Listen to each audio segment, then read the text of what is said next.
नमस्कार मित्रांनो, स्वागत आहे आपल्या या खोल बातमी या यूट्यूब चॅनलवर.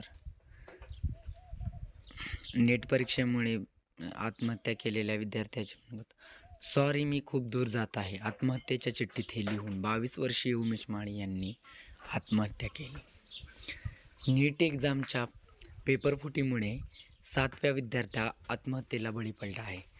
कल्पना करा, इतक्या निष्काळजीपणानंतरही मोदींनी धर्मेंद्र प्रधान यांना अद्याप पदावरून हटवलेले नाही. भ्रष्ट सरकार, भ्रष्ट यंत्रणा, विद्यार्थ्यांचे भविष्य खूप धोक्यात गेलेले आहे. नीट, जेई, मेन्स, एमई अशा अनेक परीक्षांच्या यंत्रणात खूप मोठा काळा बाजार झालेला आहे. मंत्री फुटणे, खासदार फोडणे अशा अनेक कारनामे चालू आहेत.